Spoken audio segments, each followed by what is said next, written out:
Ito na mga bro, laki. Oh, ito mga bro. Ayan, Mac, oh, ilagay mo na dyan. Iyon ay takip lang ng fish cage, na-trap lang doon sa pinakang takip niya. So ganyan po kadami ang tilapia ngayon sa lawa ng Laguna Lake.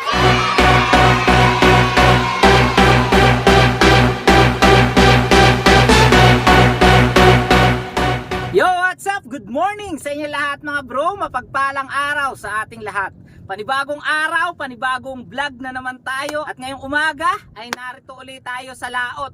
So madalas dito yung ating vlog ngayon kasi yung ating mga fish cage nga, yung ating mga alagang isda ay gusto nating silipin lahat. So kung maaalala nyo, kahapon ay nag-angat tayo at kasama natin doon si Kagawad Melbex. May dala rin tayo na medyo malaking bangka, pero yun nga, nakakalungkot dahil yung palang mga isda doon sa loob ng fish cage na inalagaan natin ng 1 taon, ang liliit mga bro. At parang hindi yata lumaki yung mga big head na alaga natin. Kasi kung mapapansin nyo dun sa video na yun, talagang yung mga katawan ng mga big head, ang papayat, tapos mga ano pa, mga baluktot, o yung sinasabi nila dito na kuba raw. Kaya yun, sabi ko kay Kagawad, hindi muna tayo magdadala ng malaking bangka. Ang gawin natin, angatin na lang muna natin, silipin natin yung mga karga o yung mga isda sa bawat cage. Para hindi naman sayang yung ating pagpunta. Kasi minsan nagdadala tayo ng malaking bangka pero hindi naman pang-harvest yung isda na nasa loob ng fish cage. So ang gagawin natin, sisilipin natin isa-isa. Tapos tatandaan natin kung anong fish cage ba yung pwede nang i-harvest o yung madala na sa market yung mga isda. Ayan, sa video na to, kasama pa rin natin si Kagawad. Ayan, Kagawad. Good morning. Good morning. Ayan, so panibagong vlog na naman tayo. So tingin-tingin tayo ng ating mga kids kung ano. So ganyan talaga. Sana itong ating ay magandang balita. Ayun. So kasama rin natin si Kuya Dong mga bro. Ayun, nandoon. Tapos si Boss Billy ay sumisisid doon. Ang una nating kakalusin na fish cage ay kay Kuya Orly. So itong kay Kuya Orly, kompleto to ng kawayan kasi nung pagkabagyo, talagang nagpadala siya ng budget para palagyan ng kawayan. Kasi nung bumagyo mga bro ay bumagsak din ito. Halos naubos din yung kawayan. Kaya yan, may mga kawayan ito kung mapapansin nyo. Pero yung ibang fish cage natin, kina Bro Edwin, kukunti ang kawayan nun mga bro. Wala tayong pagkapitan para maiangat yung cage, no? Sana maangat pa rin natin kahit ganon. So yan mga bro, samahan nyo kami sa video na to. So nga pala, mga alaga natin dito na mga isda ay puro mga big head. So ngayong kasing season ay hindi tayo nag-alaga ng tilapia. Talagang puro big head carp ang mga alaga natin dito sa ating palaisdaan. Kaya tingnan natin kung malalaki na ba at kung pwede nang i-harvest. Yan, samahan nyo kami sa video na to. Let's go! Ayan, sa part na to ay nagkakalos na sila. At mamaya mga bro ay tatalo na rin ako. So dalawa yung dinala namin na kawayan. Ayan, ayun yung isa. Para mas mabilis tayo, no? So mamaya kasi dalawahan kami ang gagawin namin para mas mabilis tayo. At meron nga pala tayong bisita doon sa bahay. Mamaya baka lumaot iyon yung misis ni Bro Orly. Kasi kay Kuya Orly nga tong cage na to, gusto makita yung mga isda. So yun, mamaya tingnan natin kung makakapalaot sila. Ayan Kagawad, ikaw naman muna maghawak at ikaw huwag muna magbasa. Kasi mamaya may pakita yung lakas. Mamaya ko yan ang aking So yun bro, tatalo na tayo. Tara, samahan niyo ako. Kanino ito sigarilyo nalaglag sa tubig? Kanino sigarilyo nalaglag sa tubig? Ay, ito. Baka may tilapia. Panlamig ng tubig mga bro.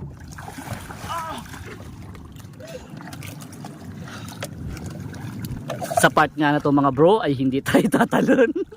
Mamaya tayo tatalon mga bro. May laman nito.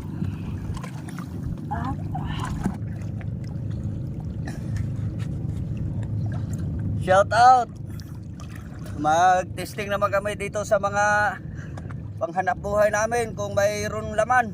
Sana may lamanan eh. Sana may laman para makabawi. Kahapon 0.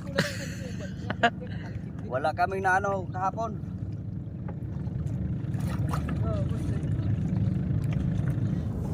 Baka malaglag ang cellphone natin dito. Baka magpatawa ka pa. Magpatawa ka pa. Sabi na, akit muna ako. Okay. Ikaw sumalok. Ang dami. Sa tilapia lang tayo makabawi. Makikiling ah. Biro mo, nagkakita tayo kahapon, no? Ilan? Okay. Tagay mo tali. Ay mga bro, meron daw huli sa takip. Kung meron na trap, so kunin natin.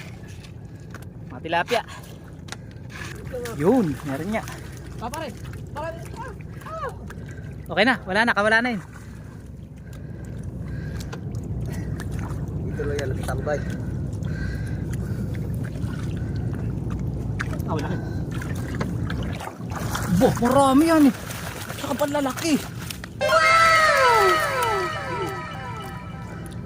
Teka, lampas Sabi ko na, natin. isalim muna.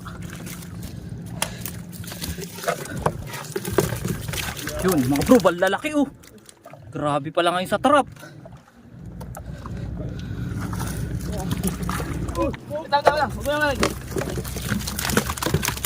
Ang dami mga bro. Ayun, ang lalaki sa takip.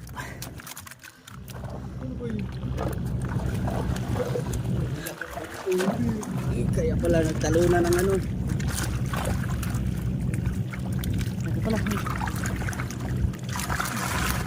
Wala at magdami yan. Magkaduli ako ya. Magkaduli ko ya. Magkaduli. Sige. Balaking kanduli. Oh, balaki ng kanduli mga bro. Pare, kaya angkat ito. Para ano? Napakalaki oh. Kanduli.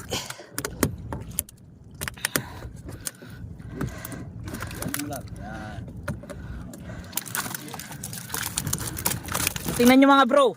Iyon ay takip lang ng fish cage. Natrap lang doon sa pinakang takip niya. So ganyan po kadami ang tilapia ngayon sa lawa ng Laguna Lake. Talagang kahit sa takip lang ng fish cage, meron kang matatrap. Kaya kung talagang masipag-sipag ka, makakahuli ka talaga ng ano, ng mga tilapia sa takip, no. Ayun, ang lalaki. Yun nga lang, talagang yung ating mga fish cage, kakaunti na yung kawayan mga bro. Hindi na siya talaga maire-recommend para alsayin yung mga takip. Kasi syempre, kaunting hila lang dyan, posible na mabali. Dahil yung mga karamihan dyan, mga luma na rin, yung mga dating dinaanan ng bagyo. Kaya hindi na rin tayo pwedeng mag-alsa ng takip. Pwede yan mga bro, babatuhan natin ang dala sa ibabaw, katulad nung ginagawa natin dati. Pwede yun. Ay ano.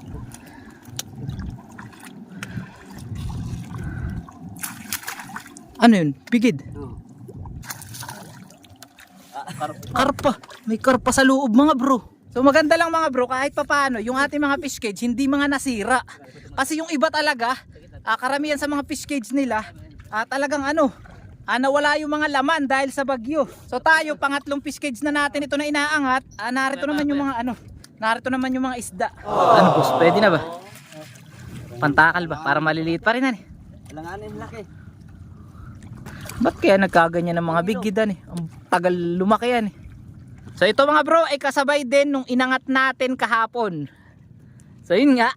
Ayan, pakita ko yung video nung inangat natin kahapon ng mga bro. Talagang bampapayat ng mga bighid. Bro, tinan nyo. Isang taon ganito lang. Kuba. Ayan. Tapos maliliit. Anyari. Malalaki rin ito. Malalaki ba? Bro, ito yung mga isda natin oh. Malalaki ng konti ito mga bro. Medyo malalaki. Ayan no. Amak, medyo katamtaman lang. Mangilo. Tatanong natin kay Kuya Orly kung ibebenta. Mak, punta mo muna sila ani. Yung mga bro, at nasilip na nga natin yung isda. Ang laki niya mga 1 kilo. Sa 15. Para mababa masyado no kung ibebenta na natin. So tanungin muna natin si Kuya Orly. At yun nga, narin yung yung kanyang misis. So pupuntahan ni Kagawad ngayon at tatanungin kung gusto sumama dito para makita yung isda. So yan, okay yung isda rito. Yan, si Kagawad ay gigilid muna mga bro. Ayan, ire-report yung isda. Tapos, lilipat na tayo doon sa kabila. Dadali niya yung malaking bangka na. So sana makasama yung asawa ni Kuya Orly para makita niyo yung isda. At para syempre nasa China yan. Para baka nami-miss na niya yung asawa niya at makita naman sa video. A few moments later. Yan mga bro, tapos na tayo dun sa pagkakalos ng pangalawang fish cage. At ang dami ulit natin nahuli na na tilapia sa pinakantakip niya. So pakita ko sa inyo. So ayan mga bro, may malalaking kanduli. Ayan, ang laking kanduli o tapos pilipit. Kuba, may kuba rin palang kanduli. Ayan, tapos ito yung malalaking tilapia mga bro. Ayan. So, tingnan nyo to mga bro kung gaano kalaki. Ayan, ang lalaking tilapia. Sa takip lang natin nakahuli yan. So ngayon, eto na, ipit na. At sisilipin natin. Sana, narito ang laman. Kuya Dong, nariyan kaya laman? Ayun. Nagsalita na si Kuya Dong. Oh. Eh bakit kaya ganyan na nangyari doon sa isa? Puro malnoris. Ay nangyari. Boss, wala pa tayo shoutout diyan. Siyempre aking shoutout sa aking jowa. Ayun. Ayan.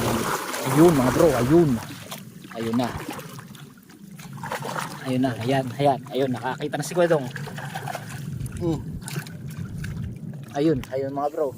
Mangilo ni Kuya Dong. Mangilo. Mga mangilo mga bro. Tatanungin natin si boss. Okay, hugot. Mangilo. Doon tayo sa kabila. Ayan, uhugutin na natin mga bro yung pangkalos. Tapos lilipat na tayo dito sa kabila. Dito naman tayo. Ayos mga bro, dalawa na yung naalasan natin. At parehas, nandun yung laman. Goods. Ayan, ang mga huli natin doon sa takip po. Ayan mga bro, bubuksan natin tong itong fish cage ni Kuya Orly. First time po. At yan, Kuya Orly, meron kami bisita dito sa laot. Pakita mo kagawad. Oh, ito si Kagawad. Pakatong itong batiin niya. Si Kagawad. Ayan, kumare ko. Ayan, kumare. Ayan, shout out. Kala ko to pang sisig. Camera pala. Ayan, pare Orly, oh. Kumare, andito na. Titingnan na kayo cage. Kukuha raw tayo ng big head para yung ating big head na alaga makarating sa Taytay po. Ano? Sa Taytay po kayo, di ba ba? Ayan, Kuya Orly. Halika sa sunod. Ito na po yung fish cage ninyo. May laman naman. Kahit pa paano. Okay na to, kahit maliit lang. Maka mo. Matibay po yan.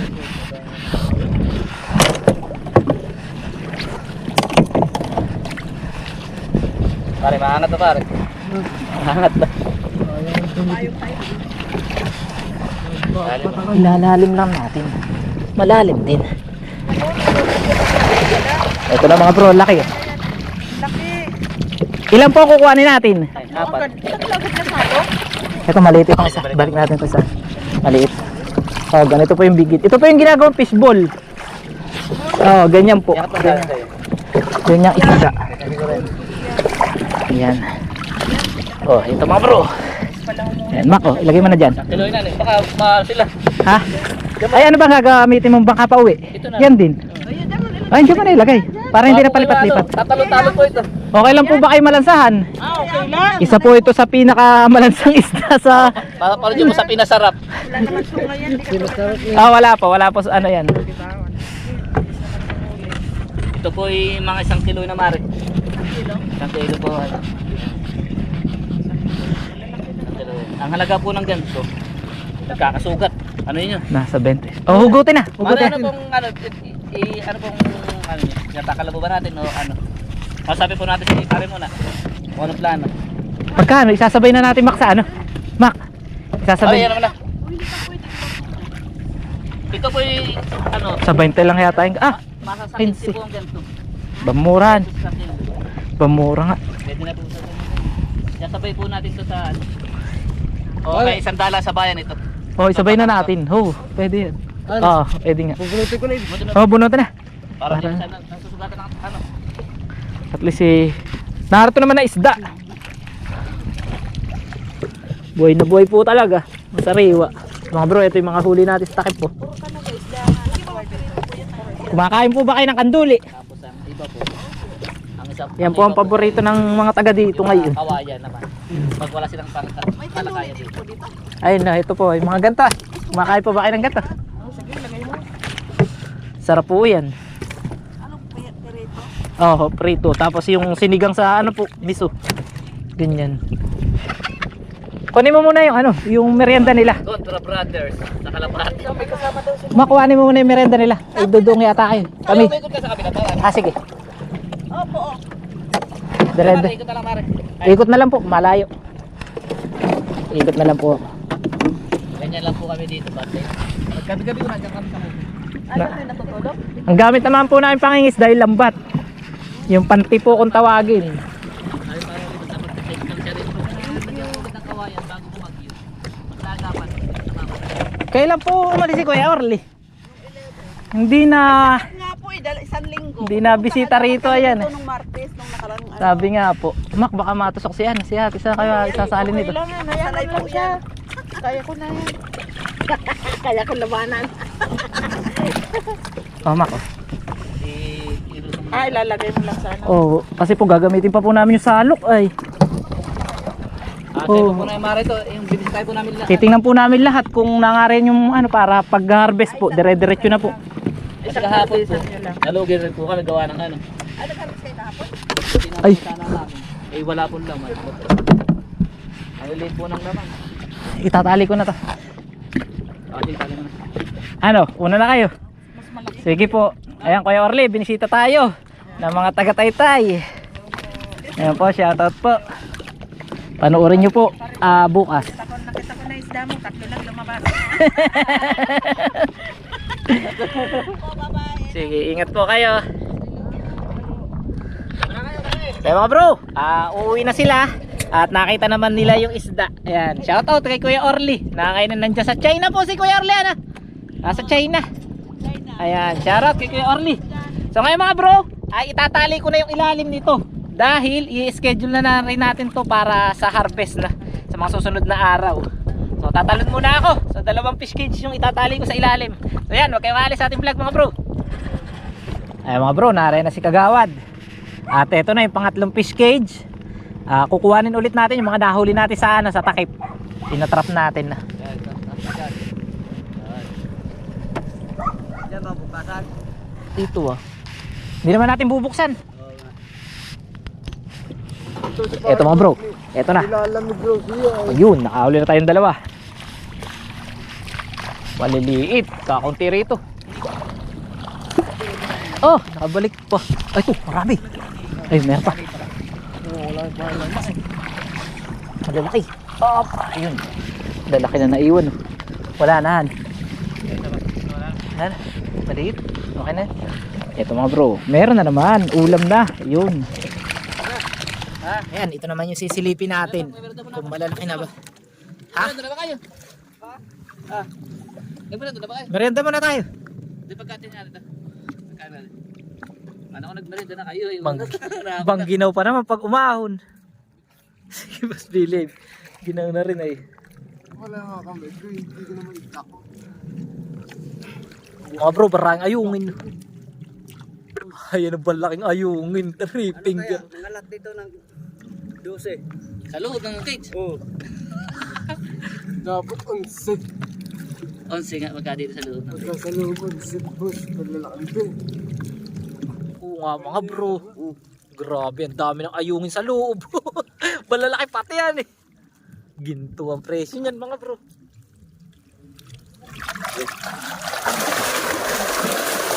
Ayan. May nahawakan ka ba Kuya Dong? Ayan mga bro. May ilap mga bro, may ilap. Papaso ko na sa loob. Hindi makakakuha nito kuya. Ay mga bro, ayan.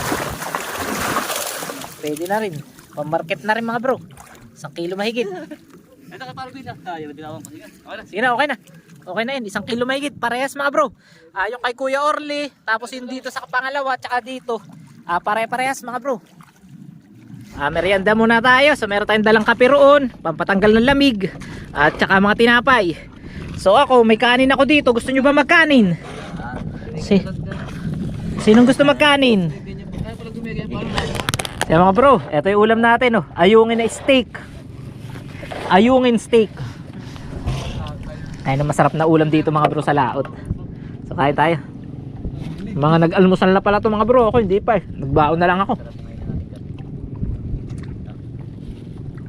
Sarap talaga mga bro ng ganitong ulam sa laot. Ayungin na prito na may toyo.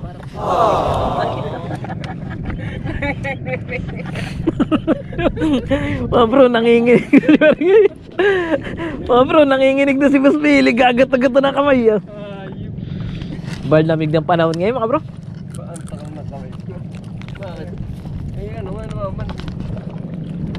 Boss, ikaw. Hindi.